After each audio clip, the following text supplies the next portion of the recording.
Hello everyone, welcome back to my channel. Friends, जैसा कि आप जानते हैं, हम नेक्स्ट सीटेट की प्रिपरेशन कर रहे हैं जो जुलाई में होने वाला है। और हमने 12 क्लासेस कंप्लीट कर ली हैं। आज क्लास 13 है और इसके अंदर हम 13th चैप्टर पढ़ेंगे। जो भी स्टूडेंट्स ऑलरेडी चैनल से जुड़े हैं उन्हें पता है कि एक वीडियो में हम एक चैप्टर कंप्लीट कर ले रहे हैं।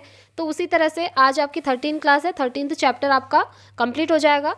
और नोट्स आपको टेलीग्राम पर फ्री ऑफ कॉस्ट मिल ही रहे हैं। तो सबसे पहले आप टेलीग्राम ग्रुप को ज्वाइन कर लीजिए। टेलीग्राम ग्रुप का लिंक आपको कमेंट बॉक्स में पिन कर दूंगी और डिस्क्रिप्शन बॉक्स में आपको मिल जाएगा। वहां जाकर आप टेलीग्राम को ज्वाइन कर लीजिए। ये जो नोट्स हैं, जैसे ये क्लास खत्म होगी उसके बाद पीडीएफ फॉर्मेट में क्लास 13 के नोट्स भी आपको वहां पर मिल जाएंगे। इस तरह से हम नेक्स्ट सीटेट की बेस्ट तरीके से प्रिपरेशन करने वाले हैं। और जैसे ही आपका ये थियोरी सेक्शन खत्म हो जाएगा ना, उसके बाद हम प्रीवियस ईयर क्वेश्चन लगाते हुए चलेंगे ऑनलाइन वाले हर शिफ्ट के।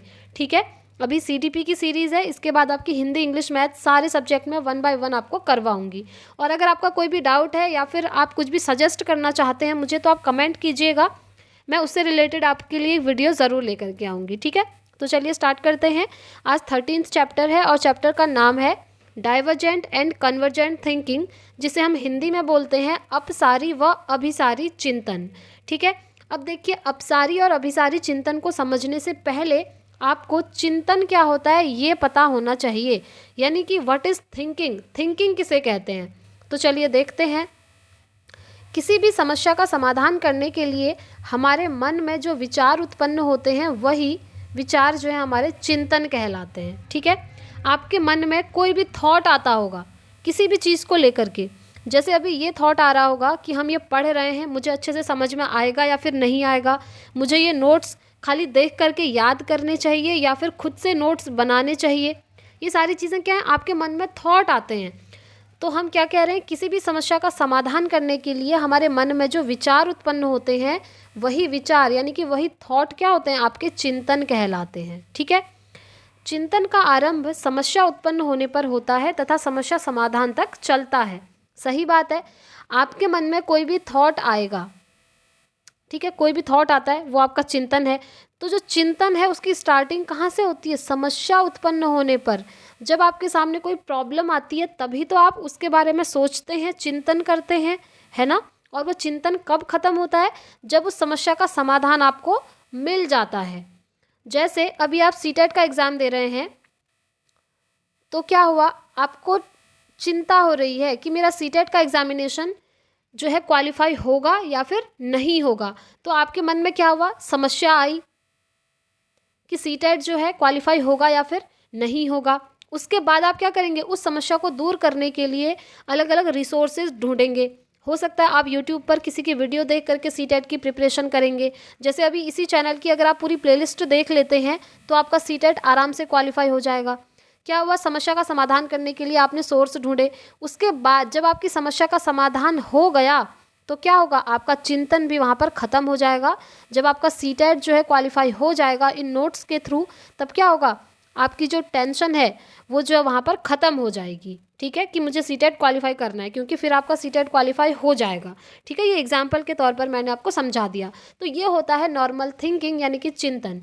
अब आप में से बहुत सारे स्टूडेंट्स ऐसे होंगे कि सीटेट में ये क्वेश्चन थोड़ी आएगा कि चिंतन किसे कहते हैं। तो देखिए, मैं आपको एक चीज़ बता दूं, मैंने भी सीटेट के एग्ज़ाम दिए हैं, मेरे भी सीटेट के दोनों पेपर क्वालिफाई हैं। ठीक है, वो भी ऑनलाइन वाले। जब फर्स्ट टाइम ऑनलाइन एग्ज़ाम हुआ था ना, इससे पहले, तब मैंने सीटेट का एग्ज़ाम दिया था और मेरे दोनों पेपर जो हैं क्वालिफाई हैं।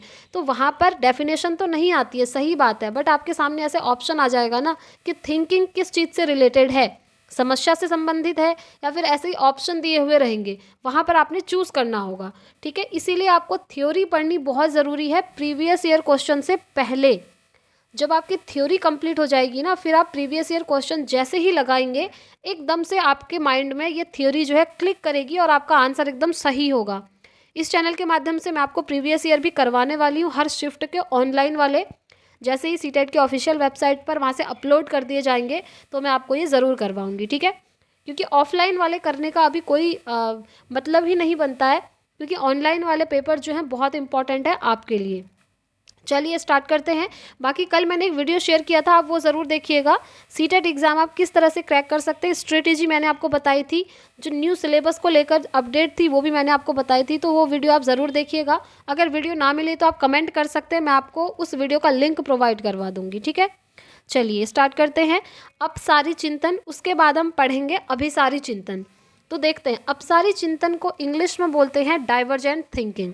जितना हो सके इनके जो नाम है वो आप इंग्लिश में याद करने की कोशिश कीजिएगा, क्योंकि इंग्लिश में एकदम सही दिया हुआ होता है और हिंदी में कभी कभी बहुत सारी मिस्टेक्स आपको देखने को मिल सकती हैं, ठीक है, ऐसा होता है। तो देखिए डाइवर्जेंट थिंकिंग क्या होती है। इस प्रकार के चिंतन में समस्याएं एक ही बिंदु पर केंद्रित नहीं होती हैं। इसमें समस्या को कल्पना शक्ति यानी कि इमेजिनेशन एवं सृजनात्मकता क्रिएटिविटी का प्रयोग करके कई प्रकार से हल किया जा सकता है, ठीक है। इसमें क्या कह रहा है, कोई एक प्रॉब्लम जो है एक ही बिंदु पर केंद्रित नहीं होगी। आप अपनी इमेजिनेशन और क्रिएटिविटी का यूज़ करके कई प्रकार से प्रॉब्लम को हल कर सकते हैं। जैसे एग्जाम्पल से आप समझेंगे, इसके अंतर्गत ओपन एंडेड क्वेश्चंस आते हैं, यानी कि मुक्त अंत वाले प्रश्न। मुक्त उत्तर वाले प्रश्न क्या होते हैं ये देखिए। जैसे दिल्ली की विशेषताओं का वर्णन कीजिए। देखिए क्वेश्चन आपके सामने सिर्फ एक है कि दिल्ली की विशेषताओं का वर्णन कीजिए। अब क्या उसका आंसर आप एक ही बिंदु पर दे सकते हैं, एक ही आंसर होगा उसका? बिल्कुल नहीं, उसके तो बहुत सारे आंसर्स हो सकते हैं, है ना। इसीलिए ये डायग्राम मैंने आपको समझाने के लिए बनाया है। अगर किसी क्वेश्चन के बहुत सारे आंसर्स आपको मिल जाएं, ओपन एंडेड क्वेश्चन मतलब यही होता है जिसके मल्टीपल आंसर्स हों, तो वो आता है आपका डाइवर्जेंट थिंकिंग में।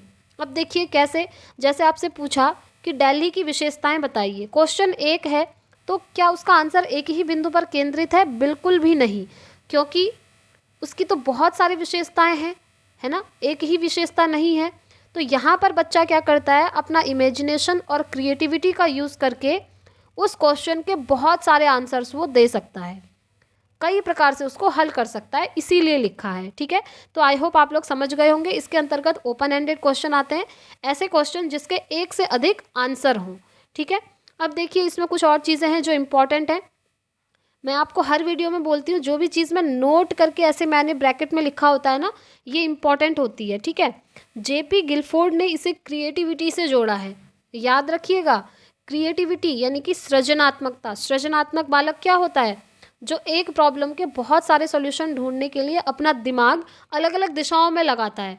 जैसे उसको आप एक प्रॉब्लम दे देंगे तो वो सोचेगा इसका आंसर ये भी हो सकता है, इस तरीके से भी निकल सकता है, ये भी हो सकता है। क्रिएटिविटी का मतलब क्या होता है, अपने दिमाग का यूज़ करके अलग अलग दिशाओं में सोचना, अलग अलग चीज़ें इन्वेंट करना, ठीक है। तो यही क्रिएटिविटी के अंदर आता है। तो जो जेपी गिलफोर्ड हैं, जिन्होंने बुद्धि का एक सिद्धांत दिया था, ये क्या है कि क्रिएटिविटी से डाइवर्जेंट थिंकिंग को जोड़ते हैं, याद रखिएगा, ठीक है। इसमें क्या होता है, बच्चे अलग अलग दिशाओं में सोचते हैं, बिल्कुल सही बात है। जैसे क्वेश्चन आपने एक पूछा और अलग अलग दिशाओं में वो सोचेंगे और मल्टीपल आंसर्स दे सकते हैं। तो यह होता है आपका अपसारी चिंतन यानी कि डाइवर्जेंट थिंकिंग। आई होप आप लोग समझ गए होंगे। अब आप कन्वर्जेंट थिंकिंग पढ़ेंगे ना, तो अब आपको आराम से वो समझ में आ जाएगा, क्योंकि वो इसका जस्ट अपोजिट है। देखते हैं क्या है। चलिए नेक्स्ट आता है अभिसारी चिंतन। अभिसारी चिंतन को इंग्लिश में क्या कहेंगे, कन्वर्जेंट थिंकिंग। तो देखिए इसमें समस्याएं एक ही बिंदु पर केंद्रित होती हैं और समस्या का सिर्फ एक समाधान होता है। वहाँ पर क्या था, क्वेश्चन एक था, मल्टीपल आंसर्स थे। यहाँ पर क्या होगा, क्वेश्चन एक होगा और उसका सिर्फ एक आंसर होगा। इसीलिए यहाँ पर लिखा है कि जो समस्याएं हैं वो सिर्फ एक ही बिंदु पर केंद्रित होंगी और समस्या का सिर्फ एक ही समाधान होगा। और इसके अंतर्गत कैसे क्वेश्चन आते हैं, देखिए क्लोज एंडेड क्वेश्चन यानी कि बंद अंत वाले प्रश्न जिसका सिर्फ एक आंसर हो। ये क्वेश्चन सीटेट में पूछा गया है, याद रखिएगा, डाइवर्जेंट थिंकिंग और कन्वर्जेंट थिंकिंग में, कि क्लोज एंडेड क्वेश्चन कौन सी थिंकिंग से संबंधित हैं, याद रखिएगा, और ओपन एंडेड क्वेश्चन कौन सी थिंकिंग से संबंधित हैं। तो ये मैंने आपको बता दिया।